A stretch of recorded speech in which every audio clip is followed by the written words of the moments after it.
সম্মানিত দর্শক শ্রোতা, এখন আপনাদের সামনে সহিহ বুখারী শরীফের 7ম হাদিসের একেবারে শেষাংশের অনুবাদ পেশ করা হচ্ছে।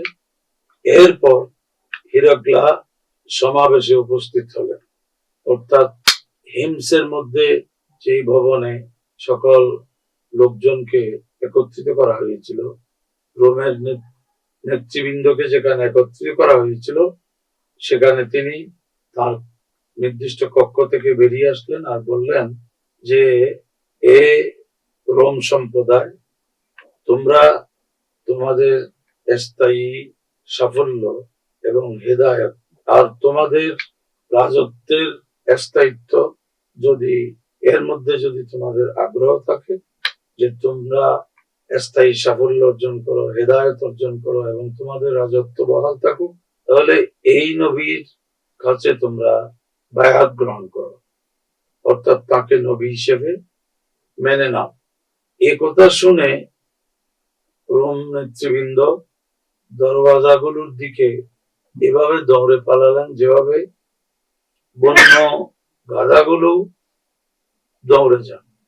এখানে তাদেরকে গাধার সাথে তুলনা করা হলো তাদের মূর্খতার কারণে, অর্থাৎ যেখানে হিরাক্লার মতো জ্যোতির্বিদ্যায় পারদর্শী ব্যক্তি বিভিন্ন অনুসন্ধান নিয়ে তিনি এই সিদ্ধান্তে উপনীত হলেন যে মুহাম্মদুর রাসূলুল্লাহ সাল্লাল্লাহু আলাইহি সাল্লাম তিনি এই উম্মতের নবী।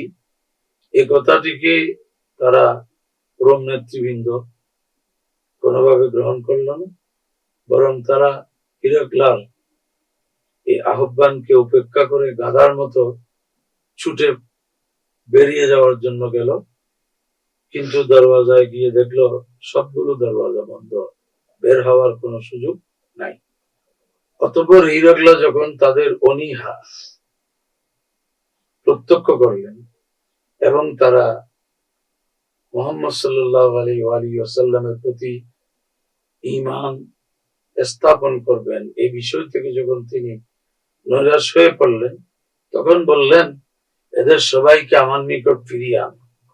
অতঃপর তিনি তাদের উদ্দেশ্যে বললেন, আমি যে তোমাদের সামনে যে আহ্বান উপস্থাপন করেছি কিছুক্ষণ আগে, এটা শুধু এই কথা পরীক্ষা করার জন্য যে তোমরা তোমাদের ধর্মের উপর কতটুকু মজবুত সেটা পরীক্ষা করার জন্য, সেটা দেখার জন্য। ফকত রাআইতু, আমি এটা দেখে ফেলেছি যে তোমরা তোমাদের ধর্মের উপর, খ্রিস্টান ধর্মের উপর তোমরা অটল অবিচল, অনেক মজবুত। এই কথা শুনে সমবেত রোম নেতৃবৃন্দ হিরাক্লাকে সাজদার মাধ্যমে সম্মান প্রদর্শন করল এবং তার প্রতি সন্তুষ্টি প্রকাশ করল। এটাই ছিল হিরাক্লা বাদশার শেষ অবস্থার বর্ণনা, অর্থাৎ তিনি ইসলাম গ্রহণ করার উপর তার রাজত্ব, তার নেতৃত্ব, এটাকেই প্রাধান্য দিয়েছেন। বস্তুত তিনি জেনেই ফেলেছেন, নিশ্চিত হয়েছেন যে মুহাম্মদুর রাসূলুল্লাহ সাল্লাল্লাহু আলাইহি ওয়াসাল্লাম বরহক নবী, তার নবুয়তের দাবি সম্পূর্ণরূপে সত্য।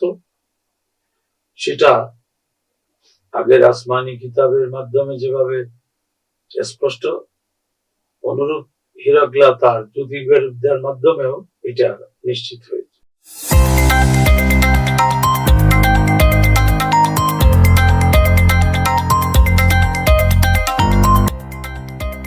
সত্যের সন্ধানে নির্ভীক, P News TV।